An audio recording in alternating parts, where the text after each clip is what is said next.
Hola, buen día, ¿cómo están? Espero que se encuentren todos bien. Bueno, gente, vamos retomando, sí, nuestra materia, Derecho Civil Parte General, que forma parte del primer año que dicta la Universidad Católica de Santa Fe en la carrera de abogacía en nuestra sede Posadas. Bueno, vamos a continuar, sí, desarrollando y profundizando los distintos aspectos referidos a las personas jurídicas.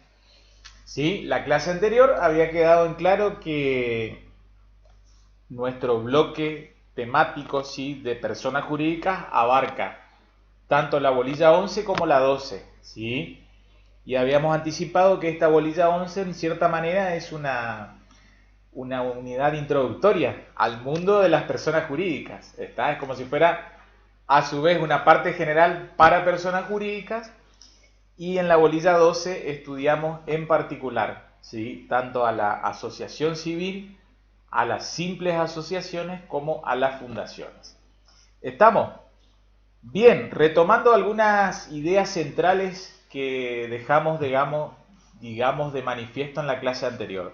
Estamos hablando de personas jurídicas, ¿sí? Ustedes ya saben, una de las subespecies en que se dividen las personas. ¿Está? Ya estudiamos en gran parte de la materia en lo que va al desarrollo de este cuatrimestre, ¿sí? Todo lo atinente a la persona humana, ¿sí? Principalmente a partir de la bolilla 5, unidades 5 a 10. En las unidades 11 y 12, ¿sí? Vamos a poner el foco de análisis en la subespecie persona jurídica. La clase anterior, sí, otra idea central que dejamos de manifiesto, sí, y como manera de ir advirtiendo la importancia de manejar, digamos, esta cuestión de personas jurídicas, es que vivimos rodeados en un mundo de personas jurídicas. Está, por más que no las veamos, que no podamos advertir su presencia, sí, puesto que en definitiva siempre son representadas por personas de carne y hueso, sí, por personas humanas. ¿Sí? Ya sea que integran sus determinados órganos de administración o representación, ¿sí? O por los dependientes, en definitiva, por los trabajadores que forman parte de la misma. ¿Está? Bien, entonces, cerrando esa segunda idea central de la importancia de las personas jurídicas, dijimos, ¿no es cierto? Vivimos en un mundo, está globalizado, está constantemente rodeado de personas jurídicas, sean empresas, ¿sí? Que nos proveen de los bienes y servicios económicos, ¿sí? Fundamentales que utilizamos, digamos, en nuestra vida cotidiana, en el día a día, ¿sí? Como se suele decir, del ciudadano de a pie, está, que necesita alimentarse, satisfacer necesidades de transporte, ¿sí? Y de múltiple orden a lo largo de nuestra vida. ¿Está? Entonces, ejemplo de personas jurídicas, ¿sí? Las empresas, ¿sí? Que generalmente adoptan un ropaje societario, SA, SRL, SAS, las SAS, Sociedades por Acciones Simplificadas. ¿Está? Eso es todo, digamos, el mundo comercial, empresarial, lucrativo. ¿Sí? Sin embargo, el foco de análisis en civil parte general se focaliza luego en la bolilla 12 en otras personas jurídicas cuyo principal fin, digamos, cuyo principal objetivo no tiene que ver con la cuestión económica, ¿está? Sino que vienen a cumplir una necesidad de otro orden, ¿está? En tanto y en cuanto persigan una finalidad que no sea contraria al interés general o al bien común, ¿está? Nos vamos a encontrar con las subespecies de personas jurídicas que estudiamos en civil parte general. ¿Sí? Vuelvo a reiterar, asociación civil, simples asociaciones y fundaciones. ¿Sí? En donde tendrán, digamos, esta finalidad, ¿sí? Es decir, se las constituye para, por ejemplo, ¿sí? Para satisfacer el interés, en definitiva, de un grupo, sea minoritario, sea mayoritario, ¿sí? Necesidades propiamente humanas, ¿sí? Con carácter inclusive muchas veces de solidaridad. Está principalmente eso es encarado por las personas jurídicas asociaciones civiles, está propiamente dicha, y las simples asociaciones.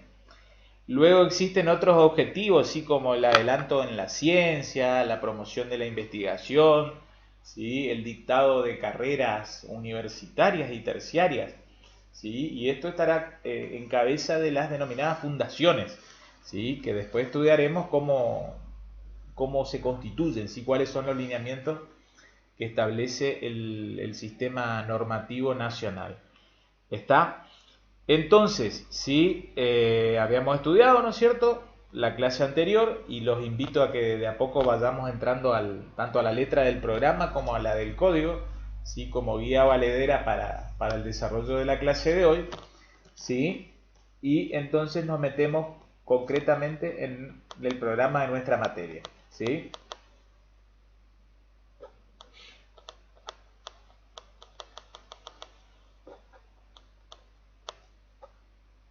Vean.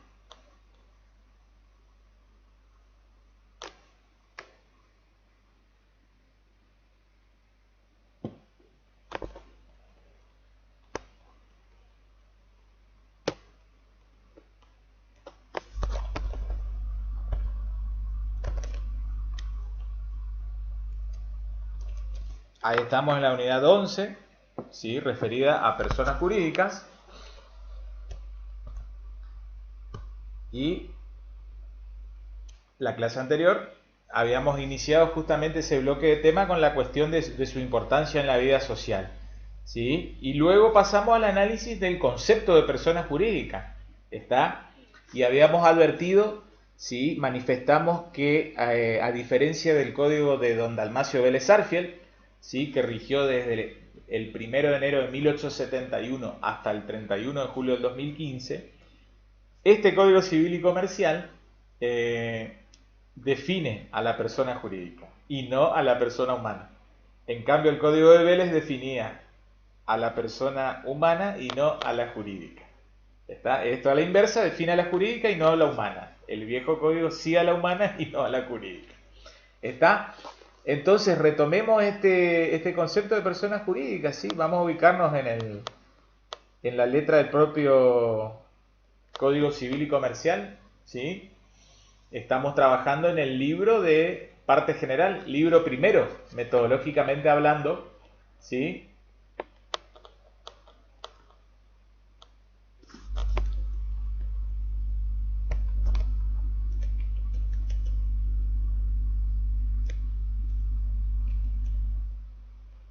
A partir del artículo 141, ¿sí? Y yo les había comentado, inclusive desde lo metodológico, la clase anterior, que este título segundo referido a las personas jurídicas tenía tres grandes capítulos. Como ven ahí, capítulo 1 referido a parte general, el capítulo 2 va a ser referido a las asociaciones civiles, ¿sí?, dentro de lo cual también se estudia a las simples asociaciones, y el capítulo 3 va a estar referido a las fundaciones. ¿Estamos? Entonces, estamos todos en esta parte introductoria, ¿sí?, en este capítulo 1 de este título segundo referido a personas jurídicas. Dentro de este libro contenedor, libro primero, parte general. ¿Sí? Artículo 141, ¿sí? Repasamos entre todos la definición. Son personas jurídicas todos los entes a los cuales el ordenamiento jurídico les confiere aptitud para adquirir derechos y contraer obligaciones, para el cumplimiento de su objeto y los fines de su creación.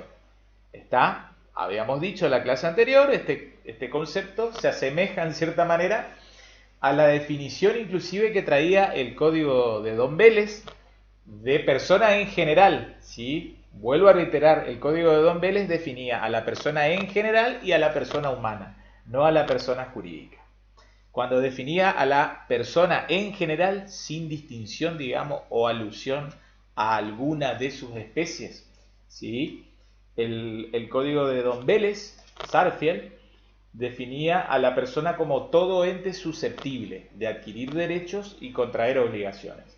¿Está? Este artículo 141 del nuevo Código Civil y Comercial, vigente desde el 1 de agosto del 2015, ¿sí?, a esa, digamos, base de definición le agrega esto de adquirir derechos y contraer obligaciones para el cumplimiento de su objeto y los fines de su creación. ¿Está? Esto va a estar directamente ligado a lo que enseguida vamos a profundizar en el transcurso de la clase de hoy lo referido al objeto social, ¿sí? Es decir, para qué la gente se aglutina, ¿sí?, en estos entes jurídicos, decide constituirlos y luego digamos, llevar una vida, ¿sí?, una vida del ente persona jurídica para realizar fines, ¿sí?, fines que individualmente no los podrían conseguir. Ya sea porque materialmente es imposible que una sola persona lo haga, o también porque materialmente es imposible que con el patrimonio, ¿sí?, unipersonal, individual de una sola persona pueda conseguirse, ¿sí?, puedan alcanzarse esos fines planteados. Entonces, ustedes de a poquito ya van viendo, hay personas jurídicas, digamos, que se hacen para ganar plata. Está para ganar plata y soportar pérdida un poco, digamos, estamos dentro del mundo comercial, ¿sí? Otras personas jurídicas existen, digamos, para hacerle un bien a la gente, a la comunidad y a los propios miembros que la integran. ¿Sí? No se olviden que cuando uno ayuda a los demás, ¿sí?, no solo modifica el mundo exterior, ¿sí?, del hermano, del ajeno, del conocido, ¿sí?, de aquel que nos necesita, sino que también uno se modifica interiormente, subjetivamente, ¿sí? Se hace mejor persona, ¿sí?, con mejores valores, digamos, que los incorpora para sí, e inclusive que inculca a su grupo, digamos, de gente que los conoce, ¿sí?, que los rodea. Entonces, ¿sí?, partimos de este artículo 141, ¿sí?, y volvemos a destacar una tercera idea central, ¿sí? Vuelvo a reiterar estas ideas bases con la cual estamos retomando la clase de hoy, ¿sí? No nos olvidemos de la gran presencia de las personas jurídicas en la vida en sociedad. ¿Está? Luego, ¿sí?, hablamos de esto de la persona jurídica, ¿sí?, en tanto, digamos, se va dirigida a su concepto, ¿sí? Está este concepto de que es un ente jurídico, ¿sí?, dotado, en definitiva, va a tener una capacidad, ¿sí?, que le va a permitir adquirir derechos y contraer obligaciones. ¿Está? Y de tal manera, ¿sí?, es decir, va a ser titular esta persona jurídica, este ente, de derechos, ¿sí? El ente va a ser el titular, distinto de los miembros que la integran, ¿sí? Y también va a poder contraer obligaciones, ¿sí? Ustedes saben que en definitiva una obligación es un deber con contenido patrimonial. ¿Está? Siempre hablamos de esta clasificación tripartita de las obligaciones, ¿sí? Obligaciones de dar, de hacer y no hacer. ¿Está? Entonces, este ente o persona jurídica va a poder endeudarse, ¿sí? Ahora bien, se endeuda para luego, digamos, en algún momento, en tiempo y forma, cumplir sus prestaciones, ¿sí? Y en caso negativo, ¿sí?, y ahí es que nos metemos en esta tercera idea que quiero ponerles de manifiesto, ¿sí? La persona jurídica tiene una personalidad diferenciada, ¿sí?, respecto de la personalidad de cada uno de los miembros que la integran. ¿Está? Es un centro de imputación diferente, ¿sí? Entonces, los miembros que integran la asociación civil, como les decía, veteranos de guerras de Malvinas, ¿sí? ¿Está? Ellos son miembros, en tanto, digamos, asociados de la persona jurídica Asociación Civil Veteranos de Guerra de Malvinas. ¿Está? Ellos son, por un lado, son personas humanas y en tanto y en cuanto también son asociados al ente Asociación Civil Veteranos de Guerra de Malvinas. ¿Está? Pero la Asociación Civil Veteranos de Guerra de Malvinas, ella por sí misma es una persona jurídica enteramente distinta de cada uno de los miembros que la integran, ¿sí? Y por ende, si se cumplen, digamos, los mecanismos y los actos son celebrados por los representantes o el representante de ese ente jurídico, ¿sí?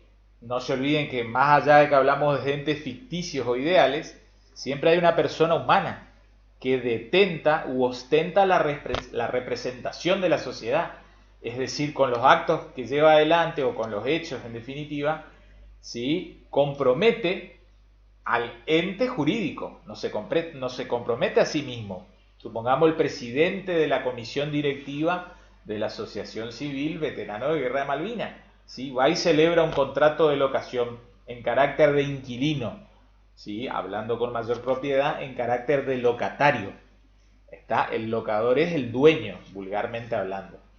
¿Está? Entonces supongamos que es un contrato de locación, ¿sí? Con destino de, digamos, comercial, ¿sí? Les voy contando como para que tengan una idea y así ustedes se van familiarizando con los contratos que mayor aplicación práctica tienen en la vida cotidiana. Los contratos de locación a partir de julio del 2020, de este año, ¿sí? Todos ellos, su plazo mínimo no puede ser inferior a 3 años. ¿Está? Entonces, vuelvo a reiterar, supongamos que esta asociación civil, ¿sí? Celebra un contrato, ¿sí? Por medio de su representante, su presidente de la comisión directiva. ¿Está? Entonces, la asociación civil, veteranos de guerra de Malvinas, ¿sí? Se compromete a pagar mensualmente un alquiler, un canon, ¿sí? Durante 12 meses. ¿Está?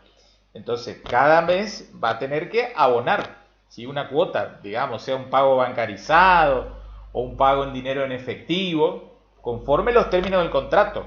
Está el obligado, técnicamente hablando, es la Asociación Civil Veterano de Guerra de Malvinas, no cada uno de los asociados, ¿sí? Cada uno de los asociados son personas humanas, ¿sí?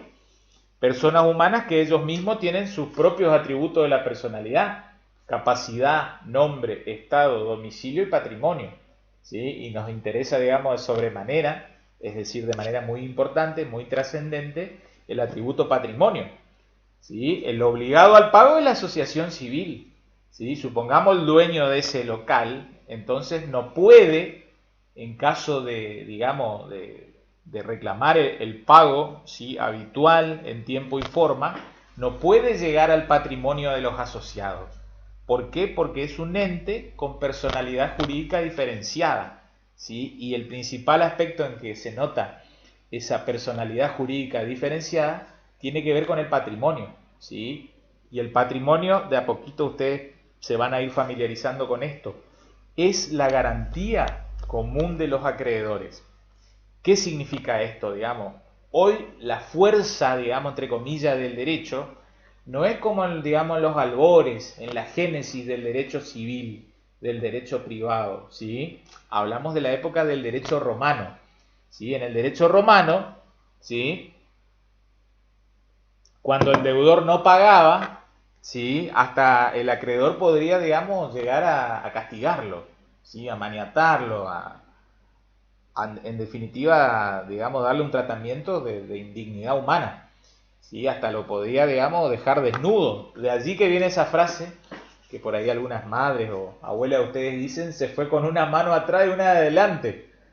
Tiene que ver con eso. Cuando el acreedor iba a cobrar, lo sometía, digamos, le quitaba hasta las vestiduras a su deudor. Bueno, desde que los romanos, ¿sí? Sancionan la ley llamada Paetelia Papiria, ¿sí? Se prohíbe, digamos, los castigos o azotes en la persona del deudor.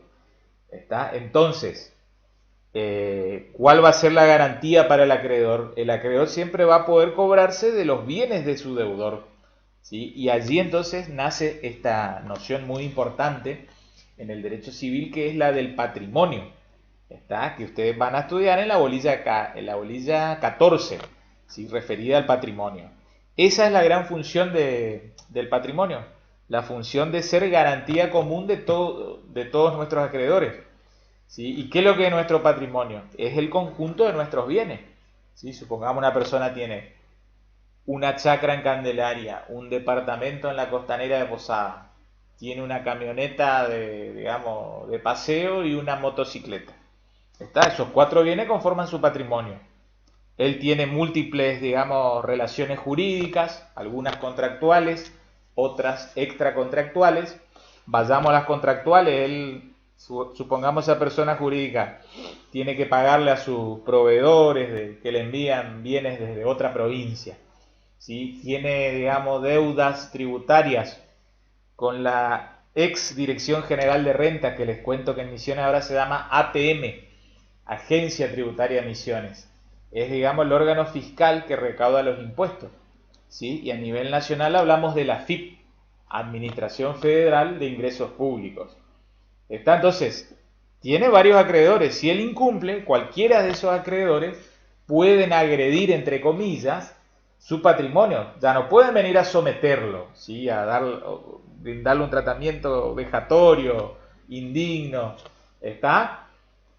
Pueden cobrarse con sus bienes, pero ¿qué es esto de cobrarse con sus bienes? Y vayan adquiriendo ya esta noción.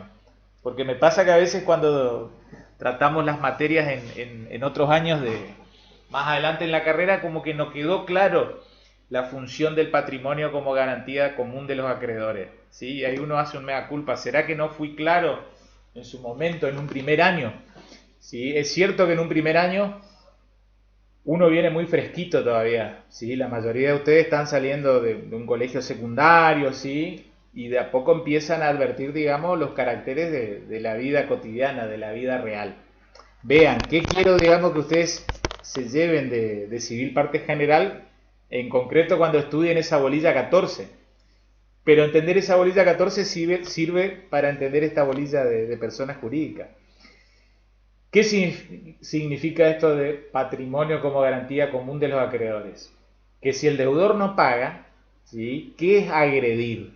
Vuelvo a reiterar, no es ir con el látigo, ¿sí? Al domicilio del deudor, sino que allí, digamos, existe la posibilidad de acudir a un órgano jurisdiccional, estamos hablando de un juzgado en definitiva, de la orden de un juez, que ordene embargar, ¿sí? Y eventualmente, posteriormente, ejecutar los bienes.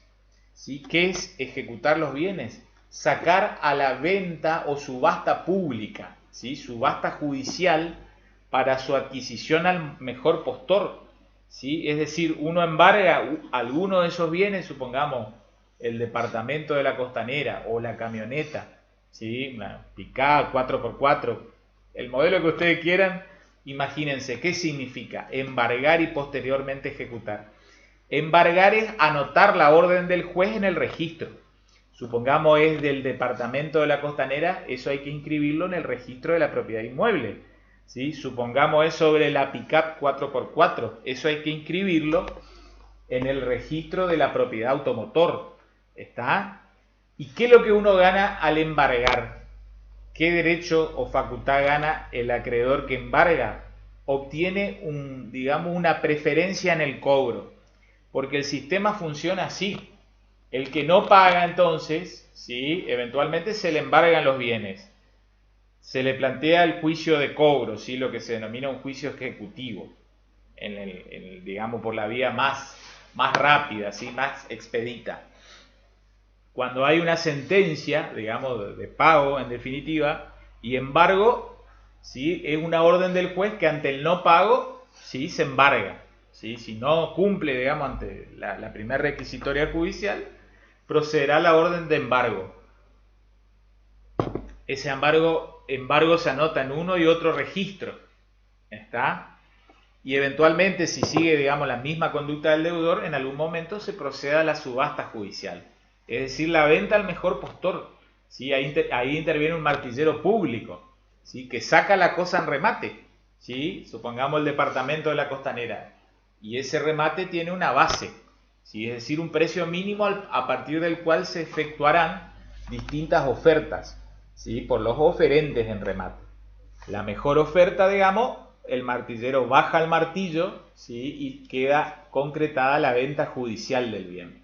¿Está? Entonces el adquirente tiene que pagar para adquirir la cosa, ¿sí? Fue una venta, digamos, judicial, en cierta manera contra la voluntad del deudor, ¿está? Pero el deudor era deudor y no quiso pagar. Y como el patrimonio es la garantía común de sus acreedores, en su momento se embargó y luego se ejecutó. Del producido de esa venta, es decir, del precio obtenido, ¿sí? Sobre ello, sobre esa masa, digamos, dineraria, concurren los distintos acreedores. ¿Está? Como yo le dije, tenía deudas con la ATM de Misiones, con la FIP, con sus proveedores de otras provincias. ¿Está? Y los acreedores quieren cobrar, y en la medida de lo posible van a querer cobrar el 100% de su crédito. ¿Está? Y ahí es que empiezan a aparecer estas, digamos, causales de preferencia en el orden de pago. ¿Sí? Va a haber una ley que ustedes van a estudiar allá por cuarto año, que se llama la Ley de Concursos y Quiebras, que es la que establece el orden. ¿Sí? Anteriormente era solo, digamos, para las ejecuciones colectivas. ¿sí? Ejecuciones colectivas es fundamentalmente para el proceso de quiebra, cuando una persona quiebra económicamente, ¿sí? Porque allí sufre el desapoderamiento de todos sus bienes. Por otro lado está la ejecución individual, que es la ejecución individual cuando solo un bien se embarga y luego posteriormente se ejecuta. ¿Está? Entonces, ese orden de pago que se establece conforme a los privilegios y eventualmente puede que haya acreedores que tengan algún derecho real de garantía sobre esos bienes, lo cual le otorga una preferencia en el pago, se empieza a armar un orden en el cobro. ¿Está? Entonces, muchas veces el que embarga lo que busca es una preferencia en el cobro, cobrar primero, ¿sí? O intentar cobrar lo más pronto posible, porque puede que si no cobra primero y viene a la cola, se quede sin cobrar. ¿Está? Y luego ya no va a tener otro bien, ¿sí? Del cual pueda cobrarse. En todo caso, tendrán que embargar luego la motocicleta, ¿sí? O luego la camioneta, ¿sí? Suponiendo que se atacó primero, entre comillas, el departamento de ese deudor. Entonces, cerrando la idea, ¿por qué es importante manejar la noción de patrimonio como garantía común de los acreedores? ¿Sí? Es el patrimonio la garantía común de los acreedores, sea en el caso de personas humanas o sea en el caso de personas jurídicas. Está, y acá digamos que los traigo, estamos hablando de personas jurídicas, entonces la persona jurídica tiene su propio patrimonio. ¿Está? ¿Y de qué se conforma, digamos, su patrimonio? De los aportes que efectúan los asociados, supongamos que es una persona jurídica asociación civil. Pero también puede ser del aporte que efectúa una sola persona, en el caso de una fundación. ¿Está? Y si nos vamos al mundo del derecho societario, será de los aportes de los socios, ¿sí? Que podrán ser aportes dinerarios, es decir, dinero, plata, o podrán ser aportes en especie, ¿sí? Como que yo les diga una camioneta, una motocicleta, ¿sí? En donde hay que hacer, el asociado debe hacer una transferencia, ¿sí? En concepto de aporte societario. Sale el bien de su patrimonio e ingresa al patrimonio del ente jurídico. Está luego el ente jurídico se endeuda, ¿sí? Es decir, por medio de su representante, que es el que celebra, supongamos, como les dije, un contrato de locación, ante el no pago, ¿sí? Supongamos que ese ente jurídico tiene 200.000 pesos en dinero y un inmueble que vale 500.000 pesos. ¿Está? Entonces tiene un patrimonio total de 700.000 pesos. ¿Sí? Ese locador, ese dueño que quiere cobrar el alquiler, puede dirigirse contra esos bienes, dinerario o contra el inmueble. El inmueble ya es de propiedad de la sociedad una vez que el asociado, ¿sí? En la asociación civil o el socio en un ente societario como una SA o SRL transfiere el inmueble en carácter o concepto de aporte societario, aporte en especie. Entonces no se olviden, ¿sí? Personalidad jurídica diferenciada. Eso es fundamental como para ir entrando, digamos, al mundo de las personas jurídicas, ¿sí? Vean, inicialmente inclusive se dice cuando uno estudia derecho comercial, ¿sí? Cuando uno estudia derecho comercial, que las sociedades comerciales que se empezaron a desarrollar allá por el año 1500, 1600, ¿sí? Es decir, siglos XVI y XVII, ¿sí? Después del descubrimiento de América, esas personas jurídicas, digamos, en génesis, en ciernes, ¿sí? En los albores, digamos, del mundo de las personas jurídicas o el mundo societario, esas herramientas jurídicas permitían acumular capitales, ¿sí? Eran, digamos, cómo se conformaban esas sociedades. Parte del aporte venía de las coronas de los distintos países: Inglaterra, Portugal, España, ¿sí? Francia, ¿sí? Parte de las coronas, las familias reales, ¿sí? Otro eran los armadores, digamos, de los buques que iban a hacer esas expediciones, digamos, de conquista, entre comillas, del Nuevo Mundo. Digamos, las personas jurídicas en aquel entonces surgieron para acumular capitales. Hoy en día la gente recurre al mecanismo de persona jurídica principalmente para limitar la responsabilidad, ¿sí? Porque si lleva adelante generalmente una actividad a título personal, ¿sí? A título de persona humana, en esa actividad compromete todo su patrimonio. Está, como yo les dije, supongamos que hay una persona que tiene un departamento en la Costanera, una motocicleta, una camioneta y una chacra en Candelaria. Y él, por ejemplo, quiere llevar adelante una actividad empresarial. Salgamos del mundo de asociaciones civiles y de fundaciones, que después lo vamos a estudiar en la bolilla 12. ¿Sí? Él quiere dedicarse a una actividad. Si él lo hace como persona humana, ¿sí? Él va a comprometer todo su patrimonio. Supongamos que él tiene, digamos, qué sé yo, la venta de plantas. Se dedica a ese tema, ¿sí? Tiene cultivo, herboristería, ¿sí? Toda la actividad dedicada y derivada de ello. Si a él le va mal, ¿sí? Y se endeuda, como les dije, con la ATM, con la FI, con sus acreedores, proveedores, él arriesga todo su patrimonio, ¿sí? En cambio, si esa persona decide constituir una persona jurídica, ¿sí? Distinta, una sociedad de las que antes se llamaban comerciales, ¿sí? Puede ser que lo haga a título propio, individual, pero conformando un nuevo ente que se va a llamar sociedad anónima unipersonal, o también podría ser una sociedad por acciones simplificada, unipersonal, y supongamos él aporta solo la camioneta, ¿está?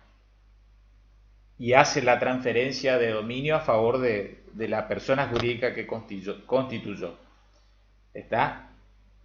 Y el representante de esa persona jurídica, que a su vez podría ser él mismo, en el carácter de presidente de la misma, ¿sí? Se endeuda, luego no paga, eventualmente solo digamos, está la potencialidad de perder la camioneta, ¿sí? Y esos acreedores no pueden llegar luego al patrimonio personal individual para atacar el departamento de la Costanera, la chacra de Candelaria o la motocicleta de paseo de los fines de semana. Él ya transfirió el dominio del automotor en favor de la sociedad constituida, unipersonal. Si le va mal, solo, digamos, en definitiva, perderá la sociedad su patrimonio, ¿sí? Pero sus acreedores no podrán llegar al patrimonio personal del socio constituyente. A eso es lo que voy. Entonces, hoy en día, ¿sí? Fundamentalmente la gente recurre a estas personas o figuras jurídicas societarias a los fines de limitar su responsabilidad. ¿Está?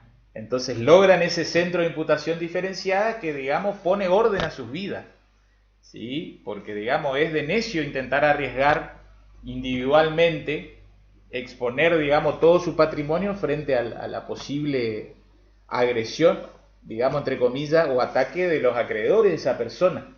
¿Está? Bien, entonces, sigamos avanzando, ¿sí?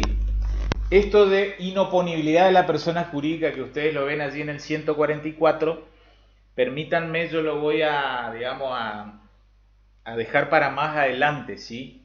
Cuando desarrollemos la bolilla 12, ¿sí? En concreto lo van a entender un poco más y van a estar, digamos, más finos como para entender esa cuestión, ¿sí?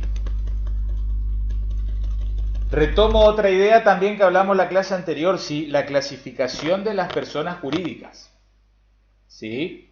Las personas jurídicas pueden ser públicas o privadas, ¿sí? Y la clase anterior hicimos el detalle de cuáles son las personas jurídicas públicas, ¿está? Y habíamos leído entonces los artículos 145 y 146, ¿está? En el artículo 146 encontrábamos entonces el catálogo de personas jurídicas públicas, ¿está? Y decíamos, digamos, de una manera muy genérica, en el inciso A encontramos al Estado, ¿sí? En sus tres órdenes: nación, provincia y municipio, ¿está? Aparte encontramos a Cava, que es lo que es Cava, Ciudad Autónoma de Buenos Aires, ¿sí? Por otro lado, también encontramos las llamadas entidades autárquicas, ¿sí? Que tienen su propio presupuesto, ¿sí? También tienen, digamos, autarquía no solo financiera, sino también hasta legislativa, ¿sí? Para dictarse sus propias normas. ¿Sí? Por ejemplo, como les habíamos dicho, alguna universidad nacional, los consejos de la magistratura, ¿está? Algunos entes controladores de concesionarios de servicios públicos, ¿está? Bien, por otro lado, ¿sí? También encontramos a los estados extranjeros, ¿sí? República de Paraguay, República Oriental del Uruguay, Chile, República Federativa del Brasil, ¿está? Y finalmente, ¿sí? Aparte de los estados extranjeros, perdón, encontramos a los organismos, digamos, multinacionales, ¿sí? O personas jurídicas de derecho internacional público, ¿sí? Por ejemplo, el Mercosur, yo les había dicho, la OEA, Organización de Estados Americanos, o la ONU, Organización de Naciones Unidas, ¿sí? O la OIT, Organización Internacional del Trabajo, está la UNESCO, UNICEF, son todo personas jurídicas públicas, ¿sí? Reconocidas por el derecho internacional público, materia que ustedes van a estudiar a partir del segundo año de la carrera. Vamos a enfocarnos ahora en las personas jurídicas privadas, ¿sí? Ese es un poco el desafío de la clase de hoy, ¿sí? Y entonces debemos leer el artículo 148, ¿sí? ¿Cuáles son? Ahí encontramos listado, inciso A, las sociedades. Les cuento, ¿sí? Que estamos hablando de lo que antes se conocía como las sociedades comerciales, ¿sí? Anoten que están reguladas por una ley que lleva el número 19.550. Está ley 19.550. ¿Sí? Antes esa ley se llamaba Ley de Sociedades Comerciales y hoy se denomina Ley General de Sociedades. ¿Sí? La ley 26.994, que es la misma ley que puso en vigencia el nuevo Código Civil y Comercial, le cambió el nombre a la Ley de Sociedades Comerciales. ¿Sí? Desde el 1 de agosto del año 2015 hablamos, ¿sí? O denominamos a la Ley 19.550, la denominamos como Ley General de Sociedades. ¿Sí? Bien. Anticipo un poco lo que ustedes después van a estudiar en Derecho Comercial. ¿Qué sociedades comerciales, por ejemplo, encuentran allí?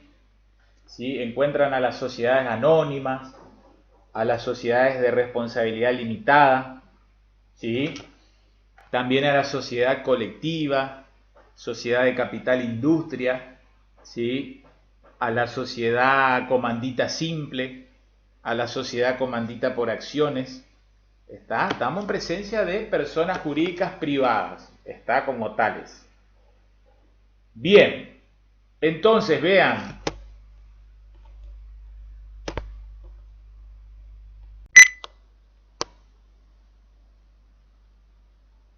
Bien, les estaba diciendo, sí, continuemos, estamos en la cuestión de sociedades, ¿sí? Y reitero entonces el dispositivo legal aplicable a las sociedades antes llamadas comerciales, hoy hablamos de sociedades en general, es la ley 19.550, ¿sí? Es de la década del 70 del siglo pasado, ¿sí? Y hoy entonces su denominación específica es de Ley General de Sociedades. La van a estudiar en profundidad en la materia Derecho Comercial 1, ¿sí? En el tercer año de la carrera de abogacía. Bien, sigamos entonces. Incisos B, C y D. Es un poco lo que ustedes van a encontrar como objeto de estudio, como contenido de la bolilla 12. ¿Sí? Las asociaciones civiles, las simples asociaciones y las fundaciones. Vuelvo a reiterar una vez más, son las personas jurídicas que estudiamos en civil parte general.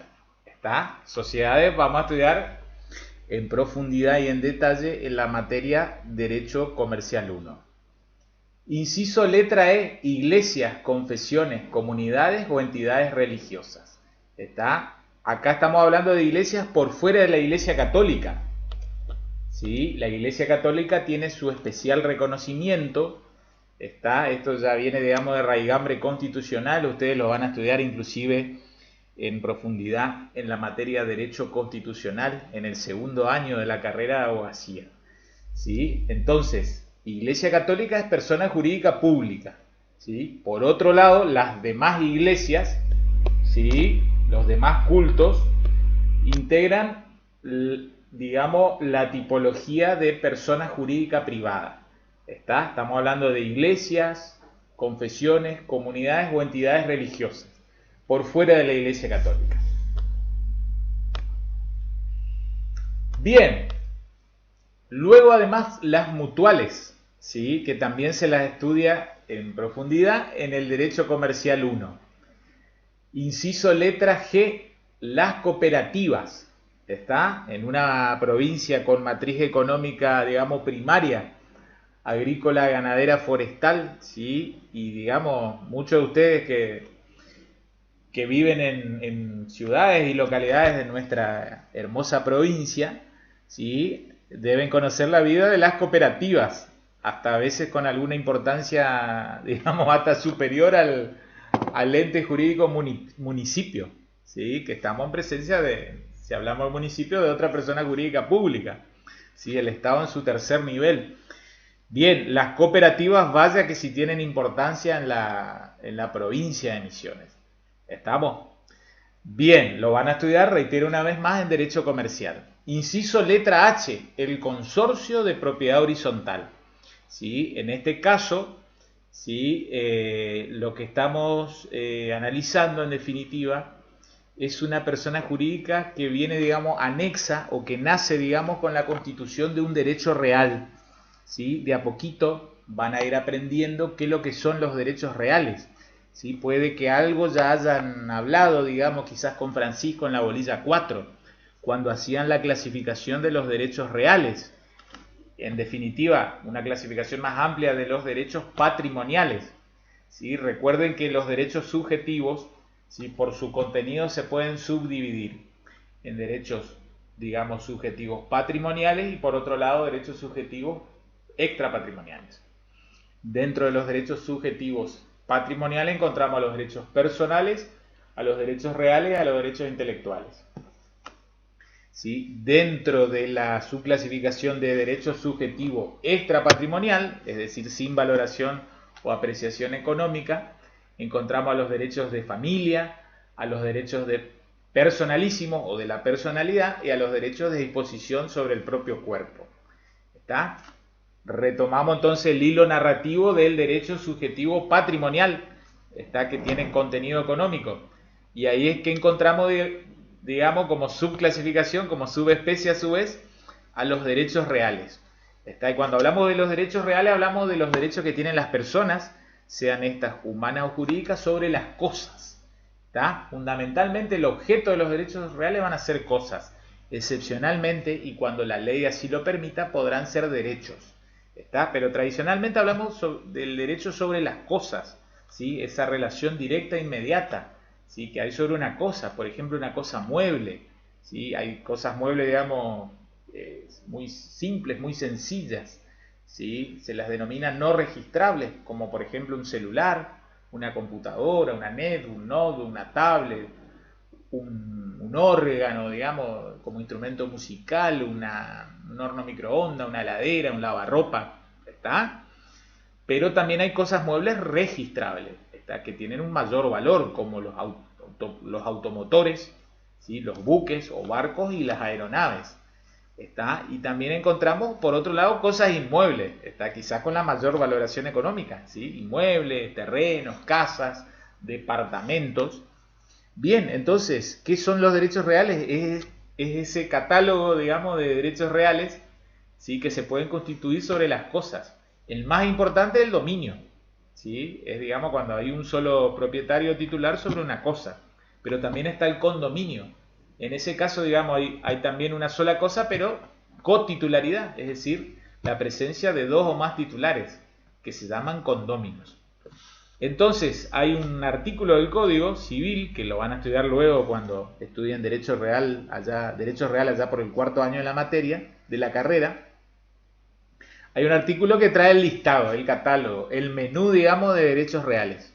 Y ahí se menciona el dominio, al condominio, ¿sí? A los cementerios privados, ¿sí? Al usufructo, al uso y a la habitación, a la superficie, a la hipoteca, a la prenda y la anticresis, ¿sí? Y también se menciona justamente al derecho real de propiedad horizontal.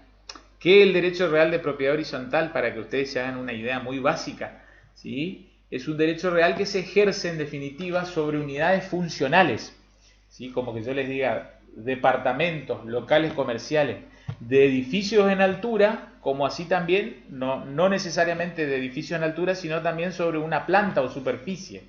¿Está? Para los que por ahí viven en edificios, digamos, son ustedes dueños o locatarios, ¿está? Es principalmente dirigido para digamos, la distribución de derechos sobre un edificio construido, los departamentos, ¿sí? El quinto A, quinto B, como que yo les diga tercero A, tercero B, es un departamento en cuanto a su denominación administrativa, pero técnicamente, digamos, y bajo la lógica de los derechos reales, se habla de la unidad funcional. Entonces, cada, digamos, propietario es propietario de su unidad funcional y participa, si es como que coparticipa, para que de a poquito lo vayan entendiendo, es como que es condómino en los espacios comunes. ¿Qué sería un espacio común en un edificio? Serían los pasillos, los ascensores, supongamos que hay algún salón de uso múltiple, lo que hoy se suele decir el Zoom, ¿sí? O puede haber una pileta, un asador, una habitación destinada a lavandería, ¿está? O a secarropas, ¿está? Las escaleras, ascensores, ¿sí? El palier de entrada al edificio, todo eso son espacios comunes. Es dueño exclusivo de su departamento y copropietario en esos espacios comunes. ¿Qué pasa cuando se constituye la propiedad horizontal, que se debe hacer por escritura pública ante escribano y luego inscribirlo en el registro de la propiedad inmueble? Trae consigo el nacimiento de una persona jurídica, ¿sí? Y esa persona jurídica recibe el nombre de consorcio de propiedad horizontal, ¿sí? Solemos decir el consorcio de PH, ¿sí? PH como, digamos, haciendo un acrónimo, propiedad horizontal, ¿está? Y bueno, así funciona, digamos, el sistema de propiedad horizontal, ¿sí? Entonces, ¿qué es el consorcio de propiedad horizontal? La persona jurídica que nace con la afectación de un inmueble al sistema de propiedad horizontal. ¿Está? Ahí ya tienen una idea más aproximada a esta figura, digamos, importantísima. Por último, ven ahí en el inciso letra I, está un inciso, digamos, abarcativo, ¿sí? Contemplativo de diversos supuestos, ¿sí? Nos menciona que también es persona jurídica privada, entonces el código, en este artículo 148, a toda otra que esté contemplada en disposiciones de este código o en otras leyes, y cuyo carácter de tal se establece o resulta de su finalidad y normas de funcionamiento. Por ejemplo, anoten las SAS, ¿sí? En cuanto a sigla o acrónimo, Sociedad por Acciones Simplificadas, ¿sí? Que fueron, digamos, consagradas y admitidas en el derecho positivo nacional por una ley del año 2017. ¿Sí? Es una sociedad también para el mundo comercial, pero está por fuera de la Ley General de Sociedades 19550. Tiene una ley propia, digamos, que es un poco más amplia en cuanto a su objetivo. Es una ley que se conoce con el rótulo o nombre de Ley de Apoyo al Capital Emprendedor, ¿sí? El emprendedurismo, ¿sí? El entrepreneur, digamos en inglés, disculpen mi locución en idioma extranjero. En esa ley, digamos, se consagró una nueva figura societaria, ¿sí? Vuelvo a reiterar, la SAS, Sociedad por Acciones Simplificadas. Está, como el nombre indica, viene a ser una sociedad que no tiene tanta regulación, ¿sí? Tantos requisitos, ¿sí? Su constitución es más sencilla, más dinámica que respecto de los otros tipos societarios como SA, SRL, comandita simple o por acciones, que están contemplados en la ley 19550. ¿Está? Pero quédense tranquilos, despreocúpense que son figuras que ustedes las van a profundizar en derecho comercial. ¿Estamos? Entonces, vamos, ¿sí? Retornando a nuestro programa de base, ¿sí? Ustedes ven allí este punto cuarto de clasificación de personas jurídicas, pública y privada. Está por otro lado, ¿sí? Después, por último, ahí encuentran un último puntito que les habla de los colegios profesionales. ¿Está? Anoten que los colegios profesionales son, digamos, personas jurídicas públicas, pero no estatales. ¿Está? Anótenlo, personas jurídicas públicas, pero no estatales. Si ustedes tienen ahí inclusive unas plaquitas en el Power, después profundizan, pero lo más importante es que no dejen de conocer, digamos, estas distintas subespecies, tanto de personas jurídicas públicas como de personas jurídicas privadas. Vamos al punto 6, ¿sí? Quiero empezar a desarrollar esta cuestión atinente a los distintos atributos que poseen las personas jurídicas privadas, ¿sí? Recordamos y digamos en este comparativo respecto de la persona humana posee 5 atributos de la personalidad, ¿sí? Capacidad, que ya han estudiado en detalle con Amanda; nombre, estado y domicilio, que han estudiado con Francisco en la bolilla 10, ¿sí? Y también luego estudiarán al patrimonio. ¿Está? El patrimonio se estudiará en la bolilla 14, ¿sí? Entonces, esos son atributos de la persona humana, ¿sí? Ustedes ven allí en el punto 6 cómo hay algunos atributos comunes de las personas públicas, de las personas jurídicas, ¿está? Que son comunes con las humanas. Allí ven a la capacidad, al nombre, al domicilio y al patrimonio. ¿Está? Podrán advertir, digamos, como clara referencia, que hay uno que no figura, ¿está? Y es precisamente el Estado. ¿Sí? Lógicamente las personas jurídicas no podrán poseer un Estado como atributo de su personalidad. ¿Está? El atributo Estado es exclusivo de la subespecie persona humana. ¿Está? ¿Se acuerdan? Habrán estudiado seguramente con Francisco y lo tienen en el material de las placas de PowerPoint, que el Estado es, en general, digamos, esa manera de cero estar, ¿sí? En definitiva, frente al ordenamiento jurídico. ¿Sí? En general, entonces uno puede advertir que uno reviste, digamos, diversos estados, ¿sí? Por ejemplo, un estado civil de soltero, de soltería, de casado, de divorciado, de viudo, ¿sí? De unión convivencial, ¿sí? Y también luego o también uno puede decir uno es mayor de edad o menor de edad, ¿sí? O menor de edad adolescente, ¿sí? Es decir, para cada uno de esos estados, ¿sí? De manera de cero estar frente al ordenamiento o frente al Estado, hay, digamos, una normativa, ¿sí? Frente a tal tipología, por ejemplo, habrá un estatuto de la capacidad, ¿sí? Mayor capacidad, menor capacidad, capacidad progresiva y capacidad plena, por ejemplo, a partir de los 18 años de edad. Cuando uno alude al atributo Estado, también muchas veces profundiza en el Estado civil. Está el Estado civil. Y ahí entonces el Estado civil propiamente es lo que les dije, eso de la soltería, casado, viudez, divorcio. Entonces, tenemos que seguir desandando esa clasificación para poder avanzar, ¿sí? En definitiva, ¿sí? Cuando uno alude a Estado civil, ¿sí? Lo que quiere hacer alusión es esa relación inclusive en una situación jurídica familiar, sea un estado de hijo, ¿sí? Por ejemplo, frente a un padre, o un estado de hermano, ¿sí? Respecto de su correspondiente hermano, ¿sí? O sobrino de, o primo de, o nieto de, o bisnieto, tataranieto. ¿Está? Ahí primordialmente hacemos, digamos, la bajada del estado civil, ¿sí? Propiamente el estado de familia. ¿Está? Entonces, la persona jurídica carece de Estado. La persona jurídica carece de Estado. Y en consecuencia, ¿sí? Vamos a hacer una bajada, digamos, tanto doctrinaria como, digamos, codificada, porque está todo, digamos, regulado en el propio Código Civil y Comercial.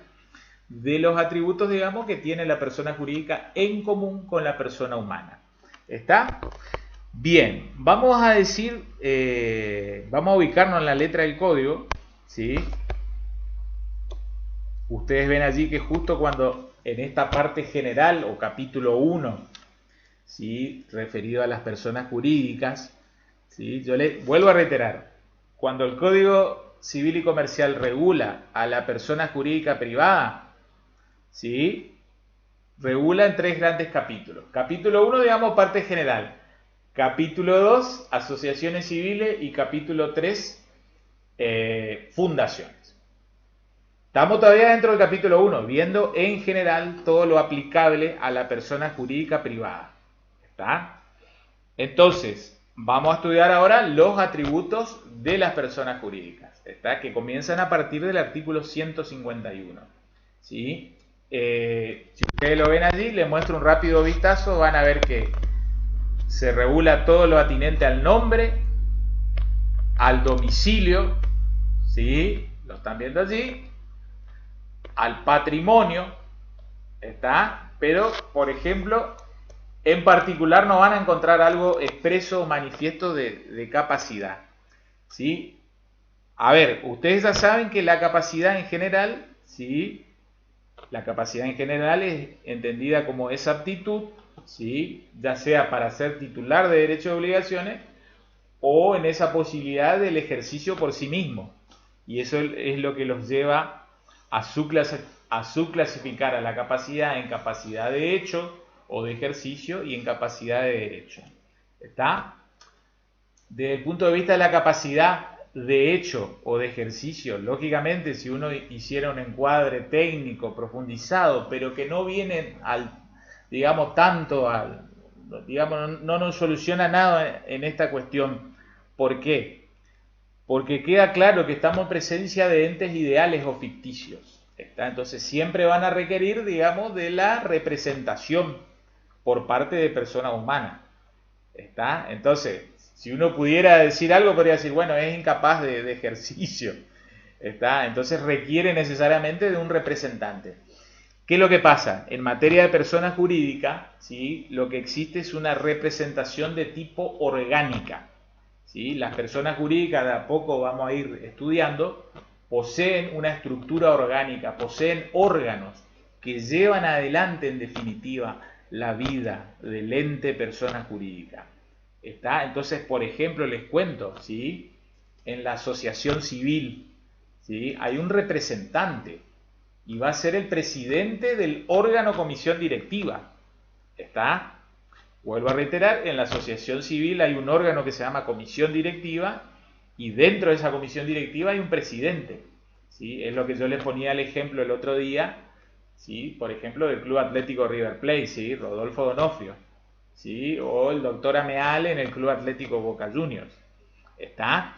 Entonces la persona jurídica necesita de una, en este caso, asociación civil, posee un órgano que se llama comisión directiva y a su vez un presidente de ese órgano que ejerce la representación. Al ejercer la representación expresa la voluntad de la persona jurídica, que es ficticia, que es ideal, como decía Don Vélez, ¿está? Pero necesita una persona humana que, por ejemplo, como les dije, un presidente de la Asociación Civil Veterano de Guerra, que firme en definitiva un contrato. Y ahí está ejerciendo, digamos, un acto de representación del ente ficticio, de la persona jurídica. Entonces, vamos cerrando el tema un poco de capacidad. En cierta manera es un incapaz de hecho, digamos, la persona jurídica, pero esto no es con propiedad, no es para decir en un examen. Yo les traigo acá, digamos, en el paralelo como para que adviertan, en una persona humana, ¿sí?, cuando están en presencia de un incapaz, ¿sí?, o alguien con capacidad restringida, ¿está? Y cuando una persona plenamente capaz. ¿Sí? Es decir, esta tipología de capacidad de hecho o capacidad de ejercicio, como dispone el nuevo Código Civil y Comercial, y capacidad de derecho es solo aplicable a la persona humana. ¿Está? Olvídense de que uno pueda hacer una locución o exposición respecto de la persona jurídica. ¿Sí? Sin embargo, sirve para entender cómo actúa la persona jurídica. ¿Está? La persona jurídica actúa por medio de sus representantes. ¿está? Que son quienes comprometen la voluntad del ente creado, ¿está? Del ente ficticio. Entonces, en el tema de capacidad, ¿qué es lo que hay que hablar en relación a la persona jurídica? Hay que hablar de lo siguiente. ¿Cuál es la capacidad de la persona jurídica? ¿Sí? Va a estar directamente ligado a su objeto y los fines de su constitución. ¿Sí? Es un poco lo que surge del artículo 141. El 141, a la vez que define a la persona jurídica, en cierta manera se mete también en el tema de capacidad. ¿Está? Porque vean, esto de que las personas jurídicas son todos los entes a los cuales el ordenamiento jurídico les confiere aptitud para adquirir derecho y contraer obligaciones, es decir, le confiere capacidad, en definitiva, para el cumplimiento de su objeto y a los fines de su creación. Vuelvo a reiterar, una asociación civil se crea para algo, ¿sí? Para ayudar a los excombatientes, y la Fundación Favaloro para la promoción de la ciencia y curación de enfermedades cardiológicas, ¿está? Entonces tiene un objetivo para el cual fue creado. Entonces todos los actos que estén relacionados de manera directa o mediata, en definitiva, con ese objetivo principal, ¿sí? Para todos esos actos el ente jurídico tiene capacidad. Y entonces, por ejemplo, puede comprar un inmueble, ¿está? Puede comprar un inmueble, ¿sí? En el cual va a desarrollar adelante tal actividad, ¿está? Entonces, siempre hay que ver si el acto que está por celebrarse, o el acto que se celebró, a veces ya es, digamos, ex post facto, como se dice, después de los hechos, que interviene, digamos, el profesional abogado, hay que ver si está ligado, ¿sí? Hay que leer el objeto, el contrato social o el estatuto, y ver si tiene que ver con la persona jurídica, ¿está? Mal podría, qué sé yo, una fundación andar vendiendo lapiceras y artículos de marketing, ¿está? Eso déjenlo para una sociedad comercial. Uno, por el tipo, digamos, de personas jurídicas, ya saben a qué se dirigen. Vuelvo a reiterar, las sociedades de la ley 19.550 se dirigen para que la gente gane plata, para comerciar, vender, ¿sí? Actos de intercambio. En cambio, las asociaciones civiles o fundaciones están para ayudar, en definitiva, a las personas, ¿sí? Un objetivo no tan directo o lucrativo, ¿sí? Un objetivo de interés general, de bien común, que vamos a hablar un poquito qué puede ser entendido por tal en la bolilla 12. Entonces, cierro con el tema de capacidad, ¿sí? Ojo con el tema de capacidad de las personas jurídicas, ¿sí? Anoten allí, siempre hablamos de un principio de especialidad. Lo van a ver ahí en la plaquita. ¿Qué es lo que es el principio de especialidad? Que la persona jurídica tiene capacidad para todo aquello que esté directamente o inmediatamente relacionado con su objeto y los fines de su creación. ¿Sí? Es esto de la parte final del artículo 141. ¿Está? En tanto y en cuanto ese acto por celebrarse o que ya se celebró esté, digamos, relacionado lógicamente, razonablemente con el objeto para el cual se creó esa persona, entonces esa persona tenía capacidad para ello. ¿Está? Mal podría una asociación civil, digamos, dedicarse a vender automotores. ¿Está? Eso déjenlo, así otro ejemplo, para las sociedades, SA, SRL, SAS, es decir, la SAS, Sociedad por Acciones Simplificadas. ¿Está? Y después hay que leer el estatuto, siempre va a haber una cláusula, ¿sí? Que va a tener un epígrafe, ¿sí? Una suma, digamos, un resumen de cuál es el objeto, ¿sí? El objeto para el cual se creó la asociación civil, para el cual se creó la fundación, para lo cual se creó la SA, la SRL, la SAS. ¿Está? Siempre va a haber una cláusula de objeto. Entonces, cerramos el tema de capacidad. No se olviden, en materia de capacidad de persona jurídica, digamos, es más sencillo capacidad de persona jurídica que capacidad de persona humana. ¿Sí? Porque vean que capacidad de persona humana, ustedes con Amanda prácticamente estudiaron 3 unidades enteras, ¿sí? Sobre la cuestión. Bien, en materia de persona jurídica, no se olviden, principio de especialidad. ¿Sí? La persona jurídica tiene capacidad para todo aquello que esté directamente relacionado o ligado a su objeto y los fines de su creación. Listo. Cerrado el tema de capacidad.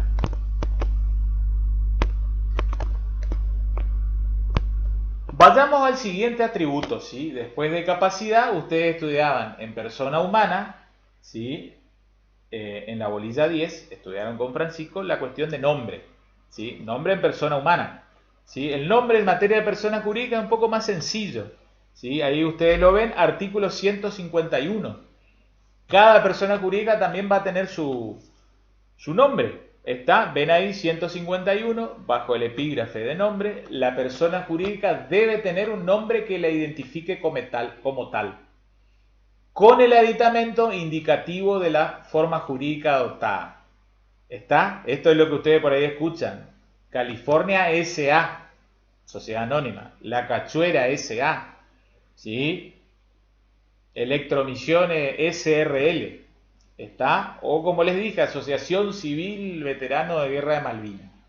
Entonces tiene un nombre y siempre qué tipo de persona jurídica es. Puede estar expresada el tipo de persona expresamente, digamos, en su integridad, o al menos con las siglas, o como se suele decir, con su acrónimo.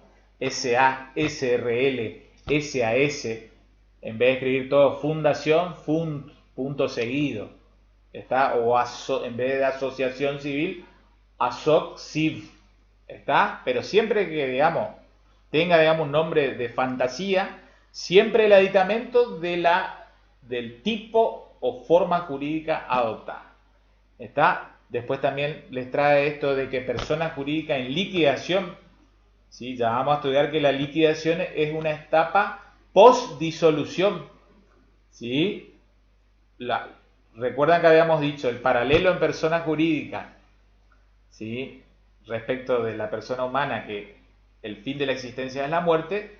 En la persona jurídica es la disolución. Luego de la disolución hay algo más que se llama un periodo de liquidación. De una manera muy sencilla les cuento qué es lo que es liquidar. Liquidar es pagar deudas, ¿sí? Pagar deudas que tenía, digamos, ese ente, y si hay un remanente, digamos, si queda algo, distribuirlo. ¿Conforme a qué? Conforme al estatuto y a la ley.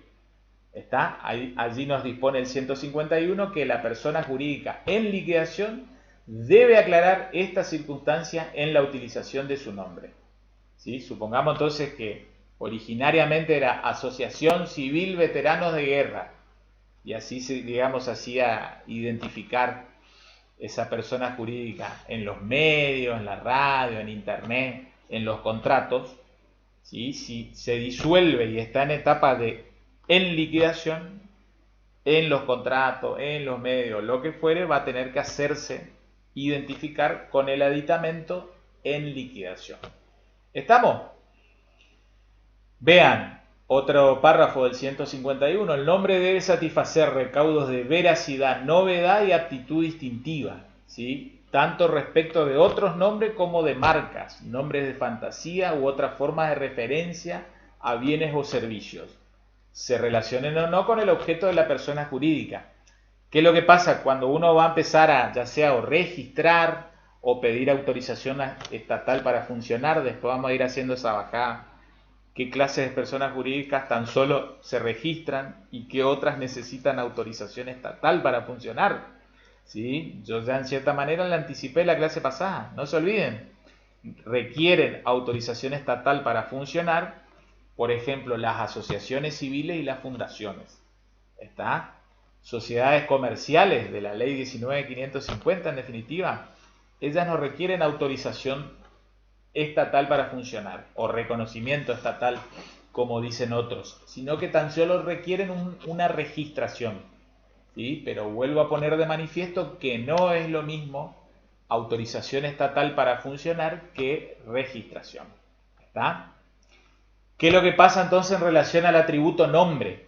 Lo que les decía, ¿sí?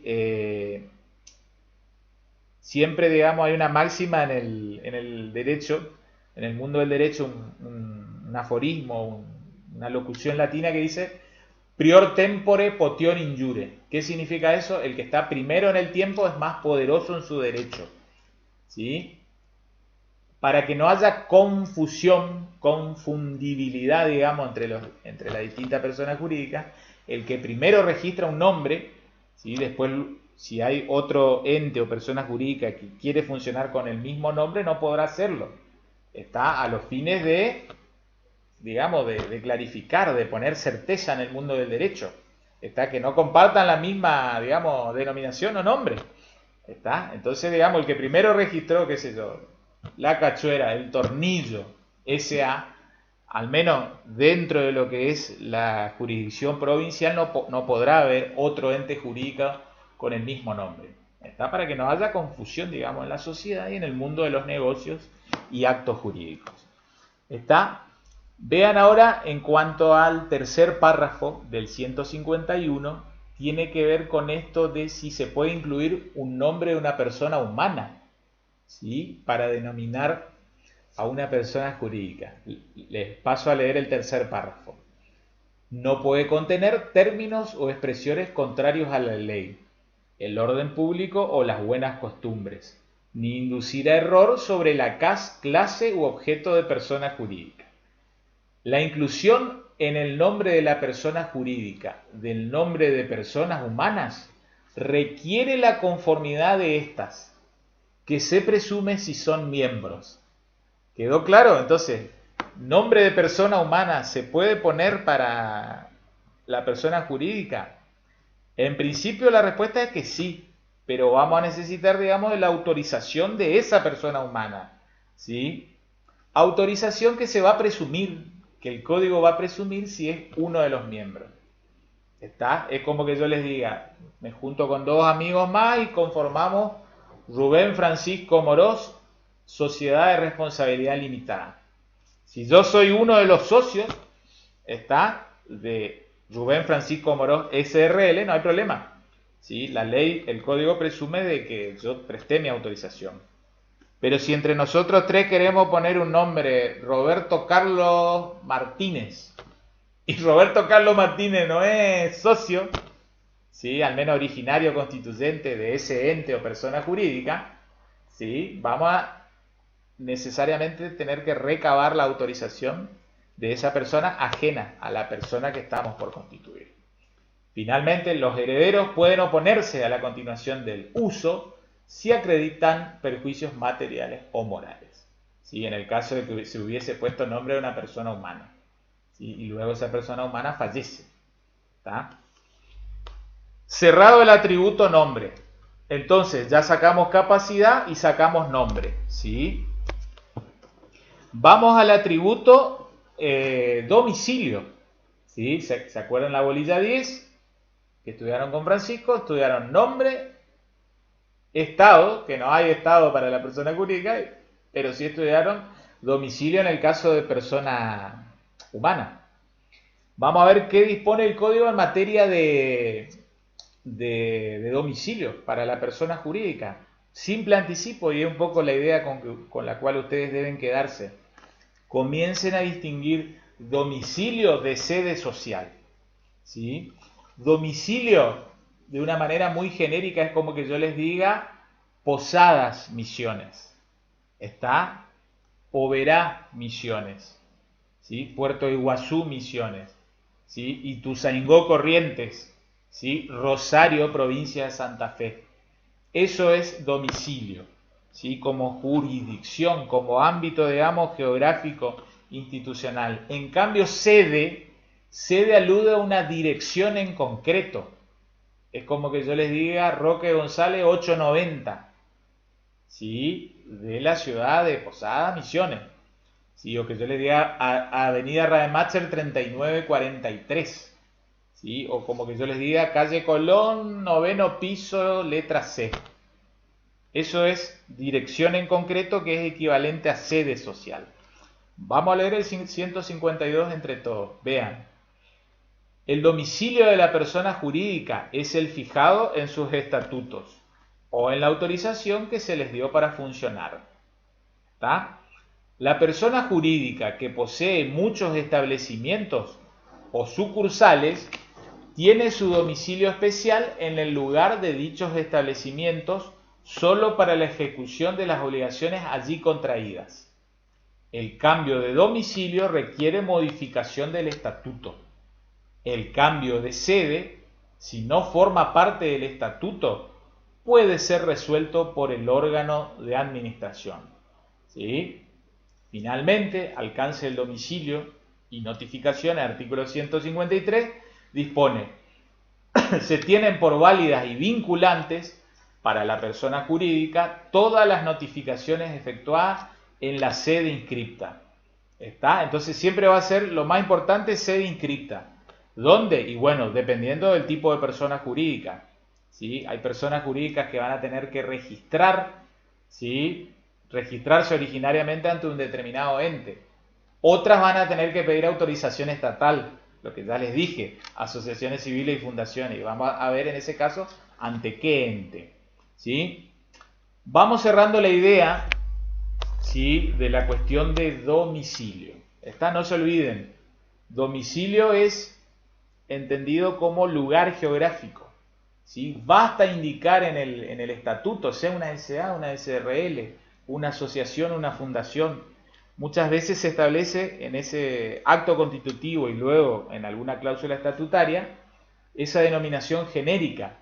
Está de Ciudad de Posadas, Ciudad de Apóstoles, Ciudad de Puerto Rico, ¿sí? Ciudad de San Vicente, ¿sí? Ciudad del Soberbio, de manera genérica. Eso posibilita, digamos, la dinámica de la persona jurídica, porque la persona jurídica muchas veces, digamos, nace originariamente en un lugar que, por ejemplo, es, digamos, locatario, inquilino, ¿sí? Supongamos que después de los 3 años no renueva la locación, tiene que trasladarse a otro lugar, ¿sí? Y es, digamos, harto trabajoso, muy dificultoso tener que andar modificando el estatuto. Entonces, vuelvo a reiterar, basta con designar Ciudad de Posadas, ¿sí? Luego, digamos, por un acto que se lleva a cabo, digamos, muchas veces como acto anexo a ese acto constitutivo o estatuto originario, ¿sí?, se establece la dirección exacta. Entonces después cuando hay un cambio de esa dirección, supongamos que originariamente era Roque González 890 y a los 3 años se muda su domicilio esa persona jurídica a Avenida Rademacher 3943, tan solo hay que cambiar, digamos, por una decisión del propio órgano de administración o los asociados, digamos, reunidos en asamblea, ¿sí?, que cambian, digamos, el domicilio social, la sede social. Y luego eso se inscribe en los registros u órganos pertinentes, sin necesidad de andar teniendo que solicitar, digamos, modificación de estatuto. ¿Sí? Porque si en ese acto constitutivo que también traía consigo el estatuto poníamos tiene su domicilio en calle Roque González 890 de la ciudad de Posadas, Misiones, si después se van a Rademacher 3943 tienen que cambiar la cláusula segunda del domicilio de la asociación civil. ¿Sí? En cambio, si solo decía ciudad de Posadas, por ese instrumento anexo, ¿sí?, luego se modifica, digamos, la sede social y eso se inscribe sin necesidad de modificación del estatuto originario. ¿Está? Otra cosita más que quiero mostrarles. Permítanme que chequee en el propio Código Civil y Comercial, ¿sí? Bien, bien. Estamos. Cerramos ahí. Ya es suficiente el tema del domicilio y la sede social. ¿Sí? Vean. Sacamos ya capacidad, nombre, estado no hay, ¿sí? Domicilio, hemos, digamos, desarrollado hace un ratito. Vayamos ahora a la cuestión del patrimonio, ¿sí?, que es un poco algo que ya lo vinimos referenciando, ¿sí?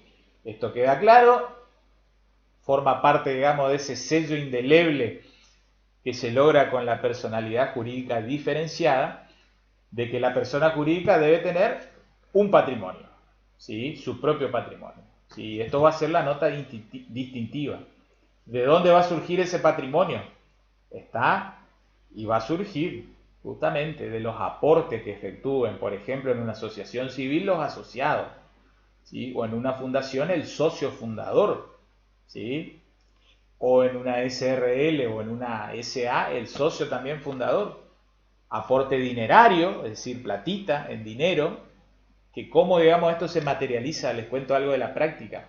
Por ejemplo, que hay una persona o un socio en una SA o SRL, ¿sí?, que se compromete a hacer un aporte de 50.000 pesos. Tiene que ir a hacer un depósito oficial en el Banco Nación. ¿Sí? Ustedes saben que en gran cantidad de ciudades, localidades y pueblos de nuestro país existe el Banco Nación. Entonces uno va y hace un depósito por una X cantidad de días, ¿sí?, mientras se va constituyendo digamos, se va tramitando ese proceso de inscripción en los entes pertinentes de esta persona jurídica, ¿sí? Y luego de que viene una orden, ya sea del propio juez de inscripción o funcionario de inscripción, se puede retirar otra vez ese depósito. ¿Sí? Una manera de, digamos, ¿cuál es la lógica del derecho? De decir, bueno, vos te comprometiste a aportar 50.000 pesos, bueno, demostrame que lo tenés, entonces tenés que ir a hacer el depósito. Está luego de una X cantidad de días, mientras se tramita ese proceso inscriptorio, ¿sí?, el mismo juez o funcionario del órgano de inscripción estatal, digamos, autoriza el retiro del dinero. Eso sí es en dinero. En cambio, si es en especie, supongamos que es un automotor o supongamos que es un inmueble, hay que hacer la transferencia de dominio. ¿Sí? Si es un auto, hay que hacer, por ejemplo, una transferencia en concepto de aporte societario. ¿Sí? Como yo les decía, esa camioneta de un asociado o un socio, sin distinción de qué persona jurídica, se transfiere al ente creado. ¿Sí? Y el ente creado de allí en adelante es el propietario del automotor. Entonces, si tiene deudas, ese automotor responde frente a las deudas, digamos, de los acreedores societarios, ¿sí?, o de la asociación o de la fundación. ¿Está? Entonces, muy claro debe quedar esta noción patrimonial. ¿Está? Elemento fundamental distintivo de la persona jurídica. ¿Sí? Ven ahí que también este artículo 154, segundo párrafo, nos habla de que la persona jurídica en formación puede inscribir preventivamente a su nombre los bienes registrables. ¿Sí? Yo les decía, si hay un aporte, ¿sí?, no en dinero sino en especie, cuando uno dice en especie habla de un bien concreto, un auto, una moto, un avión, un buque, ¿está? Una cosa concreta registrable, hay que inscribirlo preventivamente, ¿sí?, en el mientras tanto hasta que salga la inscripción definitiva del ente creado, de la persona jurídica creada.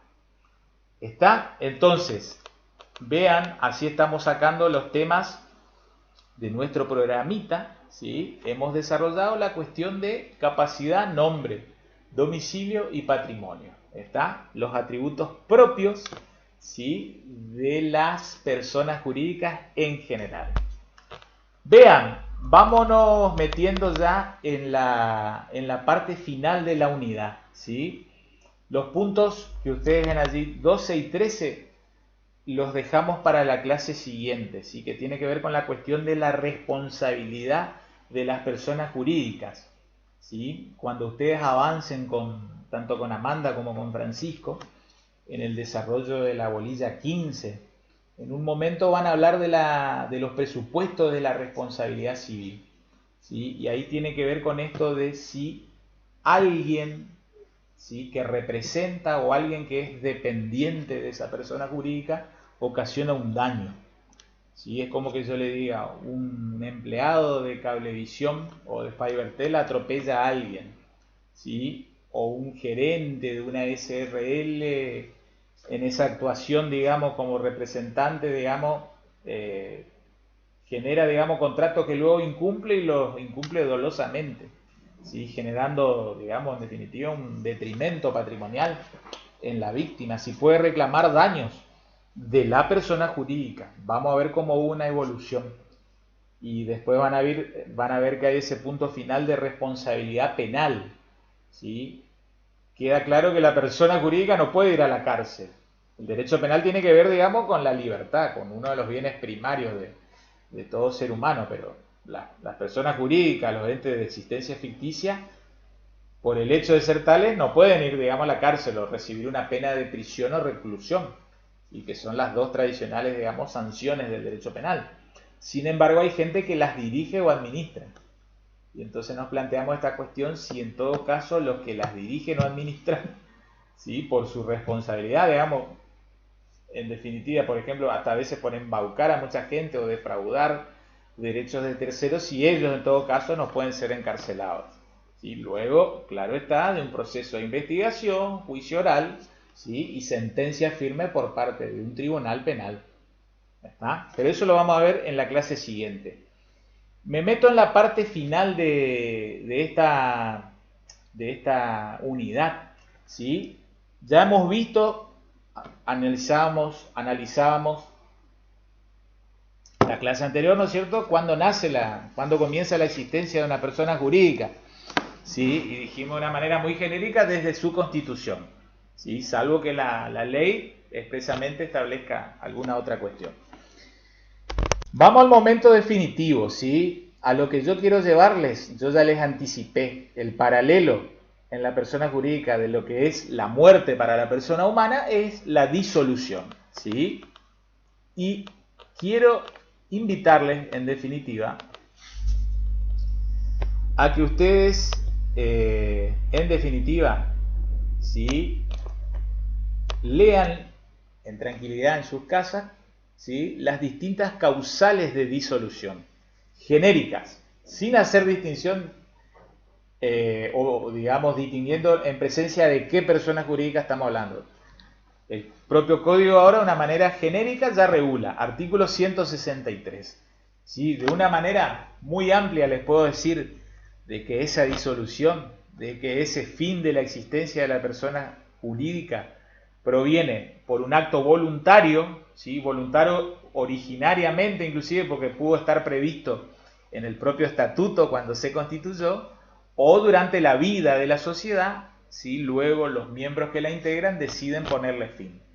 ¿Está? Pero también va a haber otras causales, digamos expresamente tipificadas en la ley, ¿sí? O digamos, supuestos fácticos que establece el código y que hace que se extinga la persona. ¿Está? Después ustedes leen con tranquilidad. ¿A qué quiero llevarles? A que no equiparen disolución con liquidación. ¿Está? La disolución es, vuelvo a decirle, en cierta manera, el fin de la existencia de la persona jurídica. Pero el tema es que como la persona jurídica, por ejemplo, posee bienes a su nombre, ¿sí? Ya sean registrables o no registrables, dinero que están en cuentas de bancos o entidades financieras, imagínense, que a su vez tiene deudas frente a terceros, no es que, digamos, va a poder disolverse de un día para el otro. De allí es que hay luego, en las leyes especiales, y está planteado de una manera muy genérica en el Código Civil y Comercial, ¿sí? Hay un proceso de liquidación. ¿Qué es lo que es el proceso de liquidación? Es pagar las deudas que tiene la sociedad, ¿sí? O persona jurídica, ¿sí? Terminar de saldar esas obligaciones pendientes de cumplimiento y eventualmente, si hay un remanente o saldo, entregárselos a los miembros fundadores o, digamos, miembros originantes, ¿sí? Del ente persona jurídica, o entregárselos ya sea al propio Estado o a alguna otra persona jurídica de objeto similar, ¿sí? Y eso generalmente va a surgir de una cláusula estatutaria, ¿sí? Que, digamos, va a estar redactada como consecuencia de ese acto constitutivo originario. Vuelvo a reiterar, una cosa es la disolución y luego viene un proceso de liquidación, ¿sí? Con ese proceso liquidatorio, liquidar es pagar deudas, no se olviden esa fundamental distinción. Y otra cosita que quiero, digamos, manifestarles. Una de las causales de disolución, acá les muestro, artículo 163, inciso letra D, es el del vencimiento del plazo. Supongamos que constituimos una asociación civil por 20 años. Estamos en el 2020, veremos dónde estamos cada uno de nosotros en el 2040. Hoy es 1 de octubre del 2020. ¿Sí? Supongamos que establecimos que esta persona jurídica iba a tener 20 años de vida o de vigencia. ¿Está? Entonces se va a extinguir el 30 de septiembre del año 2040. ¿Qué pasa si estamos próximos a esa fecha? ¿Sí? Y nos empezamos a preguntar y empieza a recorrer algo por nuestro cuerpo que decimos, ¿qué hacemos con la persona jurídica que acabamos de constituir? Quédense tranquilos, artículo 165, ¿sí?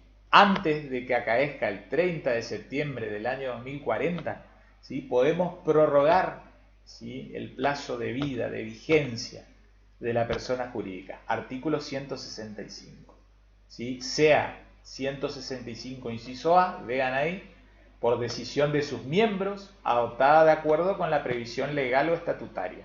Seguramente en el estatuto constitutivo establecimos cuál era, por ejemplo, una mayoría necesaria para lograr la prórroga. ¿Está? Y ahí podremos prorrogar por 10 años más, por 20 años más, por 40 años más. Les cuento que en el mundo societario de las sociedades comerciales se suele establecer que se constituye la persona jurídica sociedad por 99 años, así que quédense contentos y tranquilos que no es un tema tan habitual en la práctica.